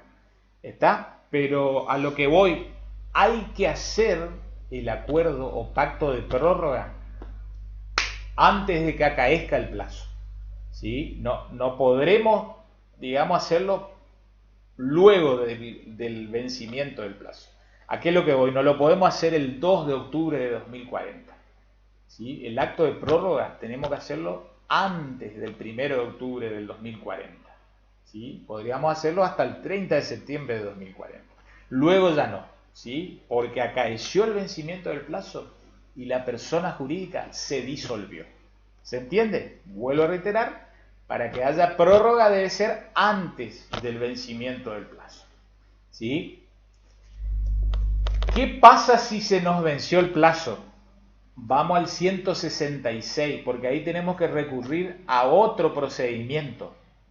Porque ni bien ocurre la disolución, vuelvo a reiterarles, tradicionalmente puede ser que se extingan estos entes o personas jurídicas por vencimiento del plazo. Artículo 163, inciso letra D. ¿Qué pasa si se nos venció el plazo? Si es 5 de octubre de 2040. Bueno, va a haber otra vez otro caminito, otro sendero, otra vía de posibilidad en cierta manera de revivir, hablando vulgarmente, a la persona jurídica. Pero ahí ya no hablamos de prórroga, sino que hablamos de reconducción, ¿sí? Porque ni bien acaece, es decir, ni bien sucede, eso significa acaecer, es lo mismo que suceder. Es para que vayamos incorporando entre todo el lenguaje jurídico. Ni bien acaece la causal de disolución, empieza el procedimiento liquidatorio. Entonces, ¿qué es lo que nos regula el 166? Nos viene a explicar el procedimiento de una sociedad disuelta, pero aún no liquidada. ¿Está? Por eso el 166, vean lo que dispone. La persona jurídica puede ser reconducida mientras no haya concluido su liquidación. ¿Cómo se puede reconducir? Por decisión de sus miembros adoptadas por unanimidad o la mayoría requerida por la ley o el estatuto, siempre que la causa de su disolución pueda quedar removida por decisión de los miembros o en virtud de la ley. Entonces, yo quería hacerle la hilación o enganche de ideas, eso significa hilar ideas, ¿sí? Bajo el caso de que se nos venció el plazo, ¿sí? Se nos venció el plazo. Si no prorrogamos antes del vencimiento del plazo, caímos en un procedimiento ya liquidatorio. Se nos disolvió la persona. Bueno, tenemos, el changüí, hablando con el lenguaje misionero, la yapa, de poder reconducir siempre y cuando, nuestro estatuto originario o la ley en definitiva, ¿sí? Dependiendo del tipo de persona jurídica que estemos tratando, si nos permite reconducir. ¿Está? Pero si acaeció cualquier causal de disolución, y ya estamos en procedimiento liquidatorio, es decir, en procedimiento de pagar las deudas que tiene la persona jurídica, en todo caso la podemos revivir a esa persona jurídica en tanto y en cuanto no haya acabado, no haya finalizado, ¿sí?, el procedimiento liquidatorio. Y técnicamente lo que sucede es un procedimiento de reconducción. ¿Está? Entonces, otra cosita a grabarse es que prórroga no es lo mismo que reconducción. ¿Sí? Vayan, digamos, anotando estas ideas básicas. Disolución no es lo mismo que liquidación. Lo dijimos hace 10-15 minutos atrás. Y también anoten que prórroga no es lo mismo que reconducción. ¿Está? Porque la prórroga, en todo caso, si se da, debe efectuarse, por ejemplo, antes del vencimiento del plazo. ¿Sí? Si estaba por acaecer, si estaba por suceder la causal de disolución. Entonces vean, si ustedes prestan atención, hemos sacado adelante, hemos desarrollado en clase la digamos, número mayoritario de temas que prevé la bolilla 11, ¿sí? Quiero cerrar esta unidad, ¿sí?, con los procedimientos de transformación, fusión y escisión, ¿sí?, que en realidad técnicamente los tendríamos que haber estudiado antes, ¿sí?, de hablar de disolución y liquidación, pero quise explicarles en qué consiste la disolución y la liquidación, y también previamente qué es lo que es la prórroga y qué es lo que es la reconducción. Vean, punto 10 nos pide transformación, fusión y escisión, ¿sí? El propio código ha regulado estas cuestiones en el artículo 162. Ha regulado entre comillas porque no dice mucho, vean. ¿Sí? Después vamos a la normativa específica que sí establece en qué consiste cada cosa. Vean, las personas jurídicas pueden transformarse, fusionarse o escindirse. ¿Está? Entonces no está hablando de transformación, de fusión y de escisión, ¿sí?, en los casos previstos por este código o por ley especial, ¿sí? En todos los casos, segundo párrafo del 162, es necesaria la conformidad unánime de los miembros de la persona o personas jurídicas, excepto disposición especial o estipulación en contrario del estatuto. ¿Qué nos está queriendo decir? Que cuando una persona jurídica pretenda transformarse, fusionarse o escindirse, generalmente, ¿sí?, salvo disposición en contrario, podríamos decir, necesitamos unanimidad. ¿Unanimidad de quién? De los miembros que la integran. De los socios, si es una sociedad del tipo comercial, o de los asociados, ¿sí?, si por ejemplo es una asociación civil. Esto, digamos, es novedoso que ahora está en el propio código, ¿sí?, porque estos mecanismos de transformación, fusión y escisión, generalmente uno lo estudia en el derecho societario, ¿sí? Son temas propios de la materia de derecho comercial 1, cuando uno se mete de lleno, ¿sí?, en el análisis de los distintos tipos societarios, de las distintas sociedades. Entonces, permítanme que les lleve, ¿sí?, a la legislación específica, ¿sí?, de la Ley General de Sociedades. ¿Estamos? Y con esto vamos a cerrar la clase de hoy. Yo creo que va a quedar un tanto larga, pero me parece que les va a resultar más que útil, ¿sí? Vamos a la Ley 19.550, ¿sí? Ya sabemos que entonces se conoce con el nombre de Ley de Sociedades Generales, ¿sí?, anteriormente denominada Ley General de Sociedades, antes se llamaba Ley de Sociedades Comerciales, ¿sí? Concretamente,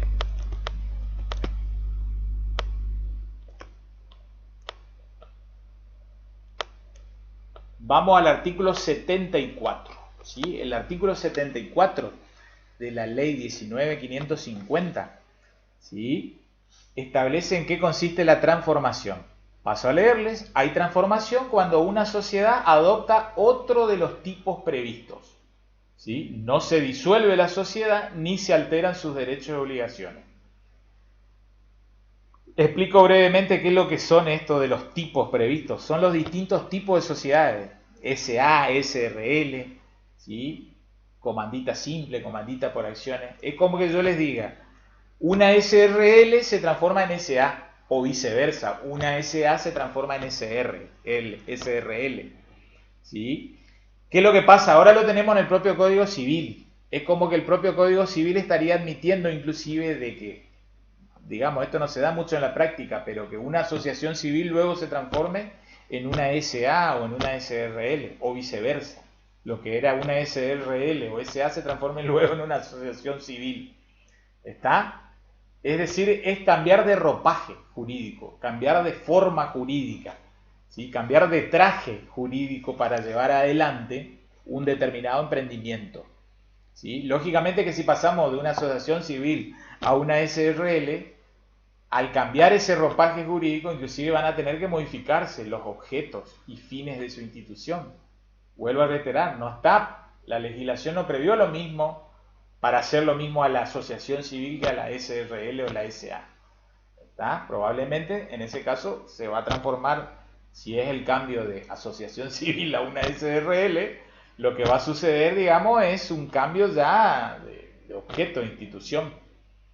¿Sí? Una actividad solidaria, humanística, por algo ya más comercial, empresarial. ¿Sí? Lo más típico, esto generalmente es intrasocietario, es decir, se da en el mundo de las sociedades.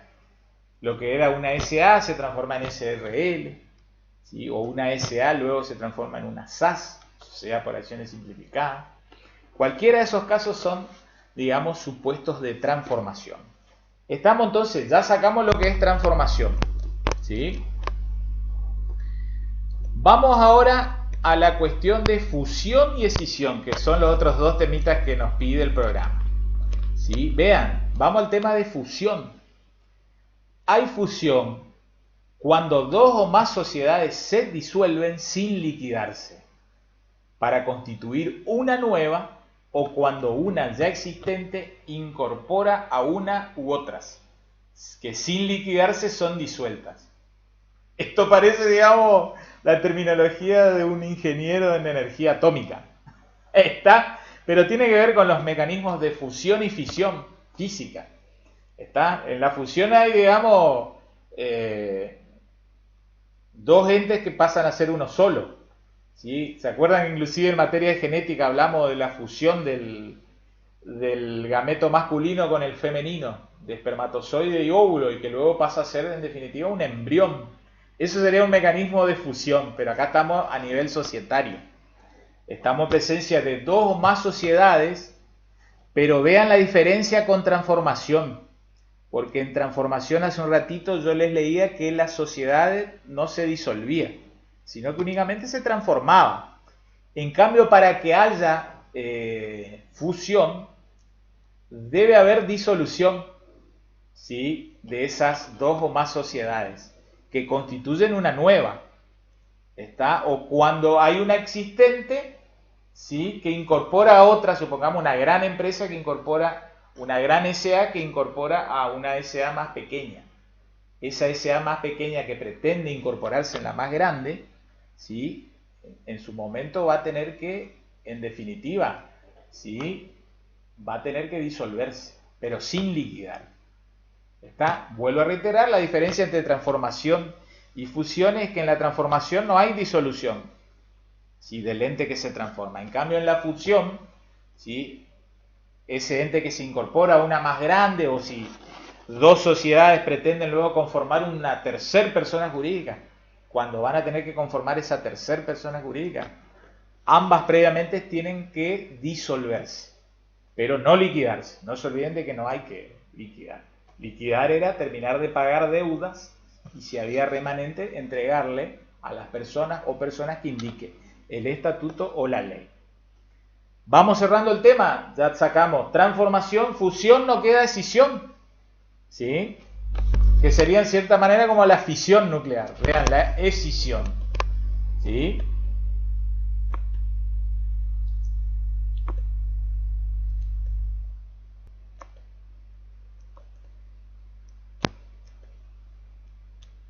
Escisión, artículo 88 de la ley 19.550. Estos últimos tres artículos, no se olviden, no es de Código Civil y Comercial, es de la ley 19.550. Y yo también les voy a mandar, digamos, como material complementario. Ustedes lo pueden googlear, pero a manera de facilitar yo ya les mando. ¿Sí? Vean, esto de decisión es más complejo porque hay distintos supuestos. ¿Sí? Incisos o parágrafos 1 romano, 2 romano y 3 romano. ¿Sí? Primer supuesto de escisión. A lo que yo, digamos, los llevo, básicamente, quédense con la idea de que es como que hay un rompimiento de una sociedad que se transforma en otra u otras sociedades.